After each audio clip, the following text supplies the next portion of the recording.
4.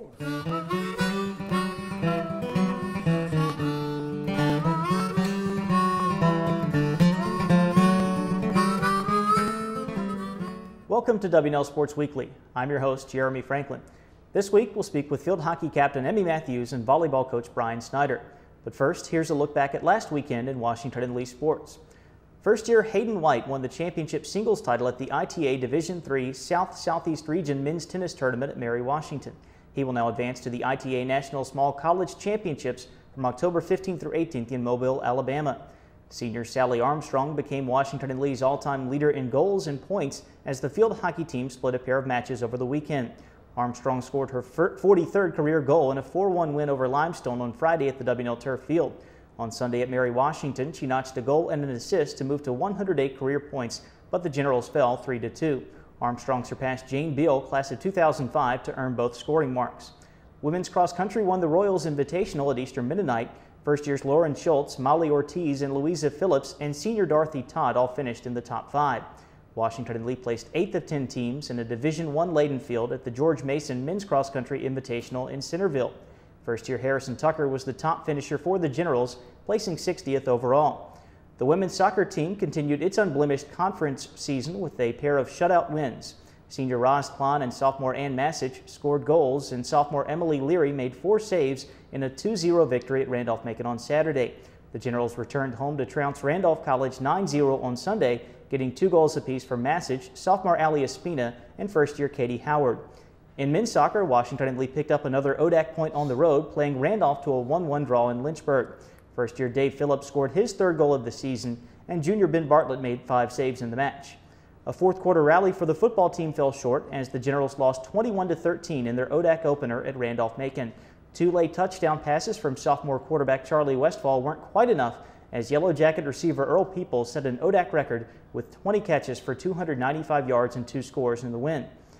VMI beat Washington & Lee for just the 3rd time in the 2-decade history of the Lee Jackson Lacrosse Classic, picking up a 15-13 victory at Wilson Field. And in volleyball, the Generals improved to 3-2 in the ODAC with a 3-0 win at Randolph on Friday, but lost in straight sets at non-conference foe Mary Washington on Saturday. Senior Rachel Phillips had 12 kills in the victory over the Wildcats. With me now is volleyball coach Bryan Snyder. Bryan, welcome to the show. Thanks for having me, Jeremy. Bryan, based on the high standards that you've set for the volleyball program at Washington & Lee, it's been a disappointing season so far. What's been at the root of the General struggles thus far in 2009? That's a great question. It's one I'm asking myself on a daily basis. If it had a very simple answer, I think we would be fixing it in practice. I think a lot of things have led to that. You know, we made some system changes, we've made some positional changes, we've made some philosophical changes, especially on the offensive side. And we've had a few, I don't want to call them bad breaks, but in the past it seems like anytime we've been in a close game, things have come out on top for us, whether it was a ball bounced our way or we made an unbelievable play or we got a call from the officials. And it just seems like we've been in a lot of games this year that have been 20-all, 21-all, and we haven't gotten those breaks or made those breaks for ourselves. So, and in years past that has snowballed in a good way, and it seems to be snowballing a little bit in a bad way right now. So I think we still have time to get things headed in the right direction, and we're all very positive that that's the way our season's going to end. Certainly you're facing much stiffer competition from the conference these days. How much has the ODAC improved in recent years? It's improved a lot, and I think you see that most of the other ODAC schools recruit a lot of Virginia, Maryland, North Carolina, and volleyball in those states is getting a lot better. A lot more club teams, a lot more out-of-season play. And so the level of talent that's coming into the ODAC schools is much higher. We also, I think just about everyone now has a full-time coach, and there has not been a lot of turnover the last couple of years. I think the newest coach in the league has been there at least 3 years now, maybe 4. And so that was something that was happening for quite a while. You were having a lot of coaching turnover, so there was no continuity, and people weren't able to put 2 or 3 recruiting classes back to back. And you're seeing that now, and so the league as a whole is definitely getting a lot better. How will the General's strength of schedule benefit the team as you get into the second half of the year? Hopefully it will benefit us by forcing us to play at a high level every night. And so that when we're at the end of the season and every match you play has a lot riding on it, we're used to that. We're used to playing good teams. We're used to playing at a fast pace. We're used to having a lot riding on things. We're used to being challenged. And so hopefully that just seems like another day at the office for us, and we're able to respond to that. What will Washington and Lee need to do to put things together and make a run at a 9th consecutive ODAC title?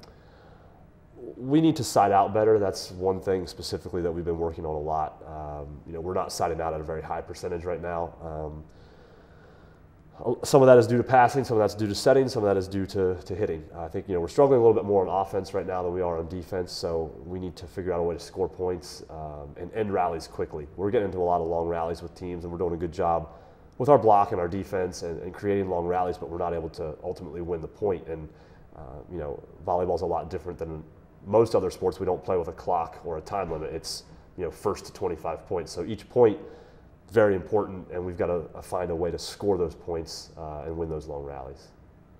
Well, Bryan, thank you for joining us here, and we wish you luck the rest of the way. Thanks a lot, Jeremy. With me now is Emmy Mathews, junior field hockey captain from Baltimore. Emmy, welcome to the show. Thanks for having me. Outside of the wins and losses, how pleased have you been with the way 2009 has gone so far? I've been pretty pleased with our play. I think what doesn't show up in our record is the improvement. We had a special challenge this year because we instituted a new defense and a new lineup. We play a diamond midfield now, and so we struggled with implementing those new things, but we're finally seeing our hard work pay off, and if we continue to improve, I really think the wins and losses at the end of the season will look a lot better. You've had a lot of close losses, especially that game against Lynchburg that slipped away. What kind of lessons will you take from those games for the second half of the year? Lynchburg game and also the Catholic game and our last game against Mary Washington, all those games we've had problems with playing all 70 minutes. In Lynchburg and in Catholic, we started off great. Lynchburg, we played 65 great minutes and let them score at the end. Mary Wash, the problem was more that we didn't start off focused. Will carry us into a lot more wins. You're involved year-round with field hockey in the fall and lacrosse in the spring. What does it mean to you to be a student athlete at Washington and Lee? It's a great honor and a privilege to be part of a team, be a part of something that's bigger than me.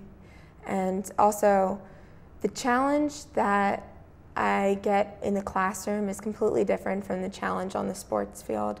So being an athlete, really, I get to maintain a great balance and sort of variety in my life. Generals have talent and depth all over the field with the field hockey team. What will it take to put all that together as you pursue the school's second ODAC title? I think our bread and butter is our passing game, and when we're at home, we're really able to exploit that strength. Our challenge coming into our last games and into the tournament will be to apply that to our away games on field turf and grass. We struggle a little more with those slower surfaces. If we can apply our passing game to those surfaces, I really think we have a shot at the title. Also, we have a lot of freshmen and sophomores, some young players who have really been making big contributions. As they gain confidence towards the end of the season, I really think we'll have a good chance at the title. Emmy, we thank you for joining us. Good luck the rest of the way. Thank you. It's homecoming weekend at Washington and Lee, which means a full slate of action in Lexington on Saturday. If you're coming out to support the Generals, be sure to wear your royal blue as we go for a blue out this weekend. Women's soccer will kick things off with a matchup against ODAC favorite Lynchburg at Watt Field at 11 a.m. You can listen live to that game on WLUR. Field hockey hosts Bridgewater at 1 o'clock. Football squares off with Catholic at 1:30, and men's soccer meets Roanoke at 3. Also this weekend, volleyball competes at the Averett Invitational, women's tennis travels to Hollins for the ODAC Singles Championships, and golf heads up to Wintergreen for the Virginia State Intercollegiate Tournament. For the latest scores, schedules, and news on Washington and Lee sports, visit the all-new athletics website at W&LSports.com. For W&L Sports Weekly, I'm Jeremy Franklin. Thanks for watching.